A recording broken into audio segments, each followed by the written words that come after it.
Yes, reka mbasuhuze mbifuriza kugira ibihe byiza, mbifuriza kugira impagarike n'ubugingo nshuti bakunze mugenda mana natwe abadukurikira mu Rwanda bari mu majyepfo amajyaruguru basirazuba uburengerazuba n'umujyi wa Kigali mwese nizere ko mukomeje kugubwa neza, nizere ko Imana ikomeje kubagirira neza cyane. Hanyuma rero namakuru menshi yanditswe mu bitangazamakuru bitandukanye, ibyo byose reka tuze turebe ngo byifashe bite, ariko munyemerere mitemera mu bitangazamakuru byabyutse bishyira inkuru hanze muri iki gitondo uti byanditse bute.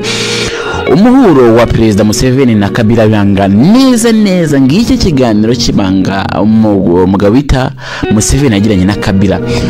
Gusa ndabanza gukora intro gatoya nkubwire ko uyu Kabila yigeze kuba atavugwaho rumwe. Uyu Kabila Tshisekedi mazimisa amuvugaho avuga yuko ngo ashobora kuba akorana n'umutwe wa M23. Uyu Kabila ni nawe copy paste.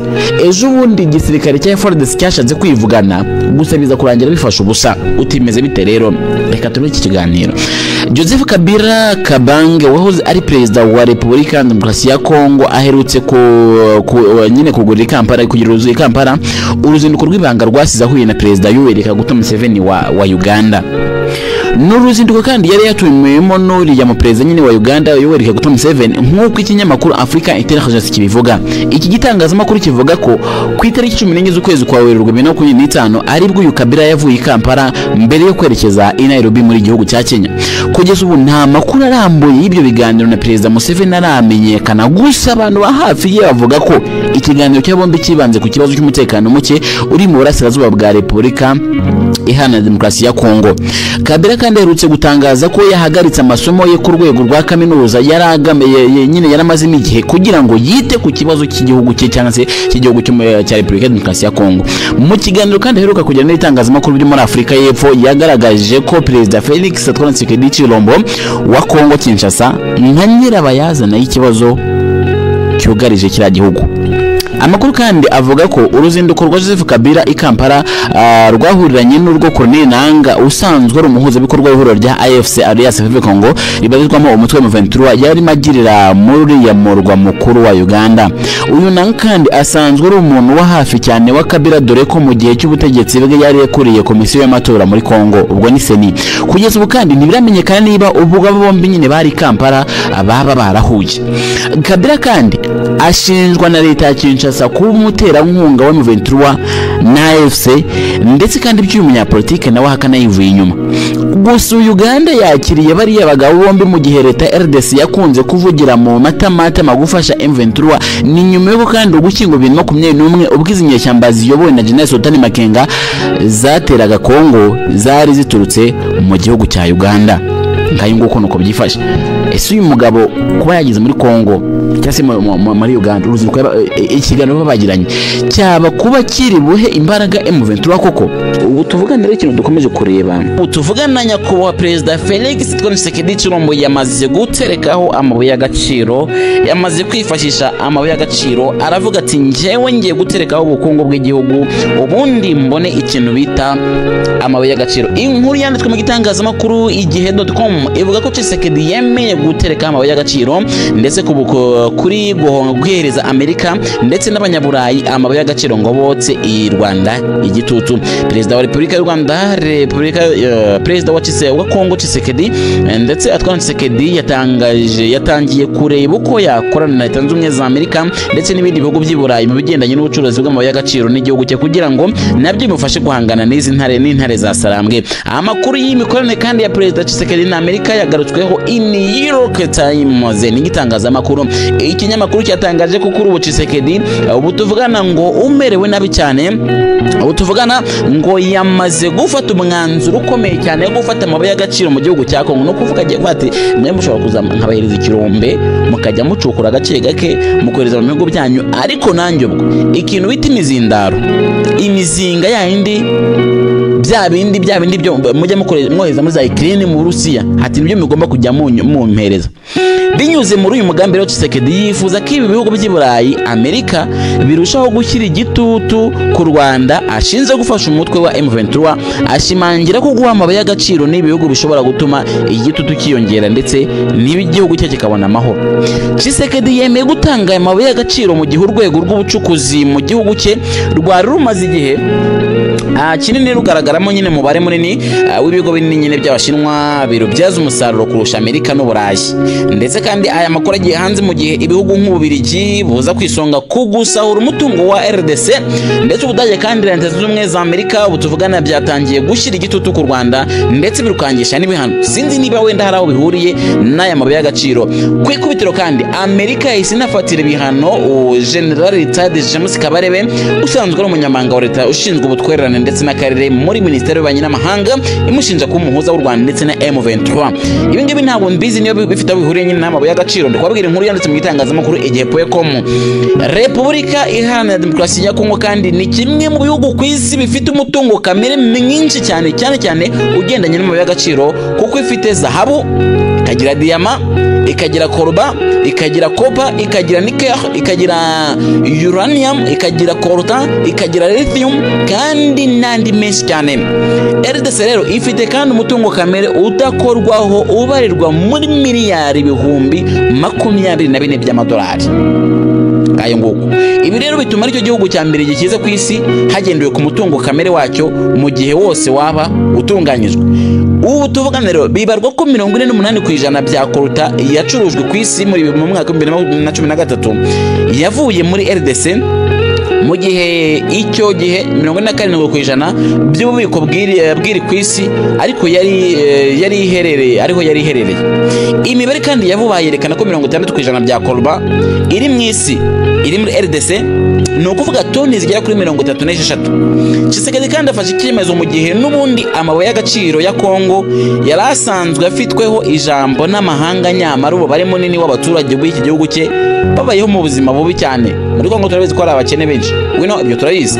Urugero, mu masezerano afite agaciro ka miliyari 300 z'amadolari igihugu cya Kongo cyasinyanye na sosiyete zitandukanye zo mu mahanga zicukura korba, amafaranga akigarukira mu bacukuye, n'ubundi akigarukira mu bacukuye ni 3% andajya mu mifuka nyine y'abanyamahanga batifuriza iki gihugu ineza. Bibarwa ko kandi 40% bya diyama icukurwa mu bice bya Kasai ndetse no muri Kivu zombi n'utundi duce twa Maniema ndetse na Katanga ijyanwa mu mahanga mu buryo bunyuranyije n'amategeko. Ni nako bigenda kandi mu yandi mabuye y'agaciro asigaye. Ni kenshi kandi Tshisekedi yagiye yumvikana n'umuntu avuga ko intambara hanganyemo nyine na M23 iterwa n'u Rwanda rushaka gusahura igihugu cye. Gusa umuvugizi wa AFC Lawrence Kanyuka ahirutse kubinyomoza. Murabizi M23 ntabwo byemera. Kanyuka kandi yatangaje ko batarwana amabuye y'agaciro kuko mu bice bafashe harimo ibitarimo n'amabuye y'agaciro. Yaravuze ati ugiye zabonaga na za Rucuru nta mabuye y'agaciro ahari. Intambara yacu ni uguharanira kubaho. Kinshasa iraduheza ikatwita abanyamahanga, ariko twe ntabwo turi abanyamahanga, turi abanyekongo, turi wacu, tugomba kubaho. Nicyo cya mbere icyo duharanira, si amabuye y'agaciro, si amabuye ya koruta, bati ni ukubaho.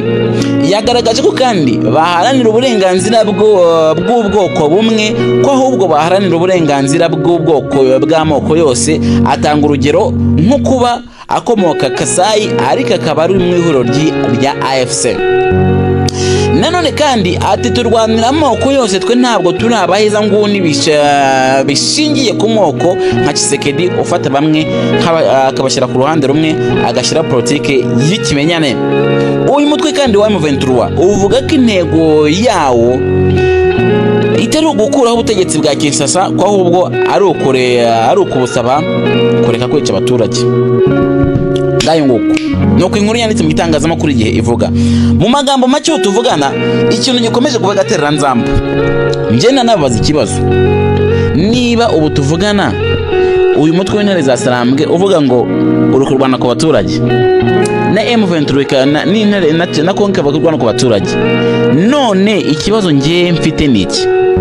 Kubera iki dusanga hari umubare mwinshi w'abaturage bakomeje kwicirwa mu gihugu cya Repubulika ya Demokarasi ya Kongo, tugasanga hari abaturage benshi bakomeje kuhaburira ubuzima, tugasanga hari abaturage benshi bakomeje kwicwa, tugasanga hari abaturage benshi bakomeje gutwikirwa mu mazu? Just what the causes, the roots of this problem? Niwe muzi w'iki kibazo kubera iki? Okay, buriya njyewe ikintu shyigikira nibyo ndo umunyamakuru mbahereza amakuru ni byiza cyane mbahereza amakuru mu gihugu cya Repubulika Demokarasi ya Kongo ariko at least iyo dukora amakuru natwe byibura bigaragara ntabwo tuba dushaka intambara ikomeza kuko intambara ko yakomeza ntacyo bitumariye ni ukuvuga ngo biramutse bibaye ngombwa ko iyi M23 iraza gufata igihugu abaturage bakabona amahoro ari ukubitorera nabitorera kubera iki niba hariho tujye dusanga wenda muraza kubisobanukirwa mu nkunda kohereza y'abasirikare ba South Africa bari kuvuga yuko bari mu gihugu cya Kongo ariko batewe inda n'aba FDLR n'aba FARDC nibwo muraza kubisobanukirwa nibyumvikana kugira ngo igihugu abasirikare b'igihugu runaka kiyoboye igihugu bivuga ko ngo bahemukiye abaturage nyamara bakorera abaturage just highways kandi ntabwo byumvikana niyo mpamvu nkubwira ngo iyi M23 niza kukurusha imbaraga ikaza kukurusha kugira inshingano ku baturage njewe ndaza gutora ko iyo nyeshyamba ro kurwanya iraza kuyoborana igihugu the reason why ni ngiyi ntabwo ndabona inkuru na zimwe ntabwo ndabona ahantu hamwe yanditswe inkuru naniye murumva nkora nta n'ikindi gitangazamakuru kirayikora iragaragaza izi ntare za sanambwe zisha umuturage umuntu wigize yabyumva aze kubimbwira aze kujya muri comments abyandika avuga ati iki gihe ni cyahanaha numvise umusirikare wa M23 cyanze umuyobozi wa AFC yisha umuturage narababwiye ngo niba muri mu ntambara igihugu cya Kongo niyo muri mu ntambara mushaka kurwana na AFC ni mu Rwanda n'abasirikare bwanyu twaye dutanga amakuru ariko byiburiye numvise umusirikare wa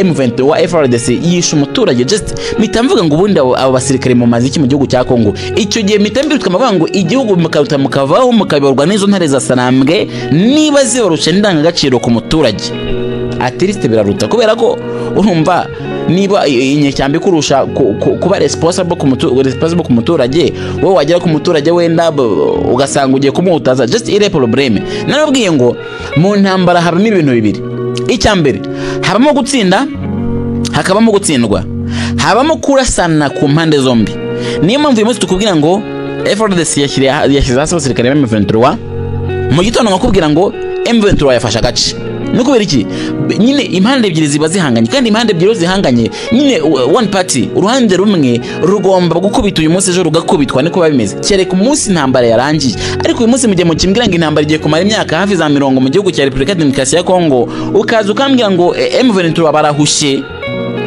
ntago nabyemera niba bahushye kubira iki batari kuvanwa mu gihugu cya Kongo nk'uyu munsi turabizi ko bahawe amasaha agira kuri 72 ko bavuye mu gihugu cya Kongo turaje turebe ko baraza kuvayo nibwo turaza kubona ko byibura nabo ari like ari surduwira abantu bara aho ngara abantu badafite imbaraga ariko uyu munsi niba mu gihugu cya Kongo barikire consistency tukabona imyaka intambara igiye kubana imyaka just nabo they are strong nabo barakomeye cyane hanyuma rero reka tugeze turebe ko biraza kugenda utuvugana Tshisekedi yamaze gushira amabuye y'agaciro kugira ngo abasirikare bazi mufashe kurwana intambara mu gihugu cya Republic Democratic of Congo ubwo ndaza kureba ngo ese baraza kuza ni mu gihe kandi abasirikare ba SANDF ubwo nabo ndaje mbabwire ibyabo mu kanya ntimujye kure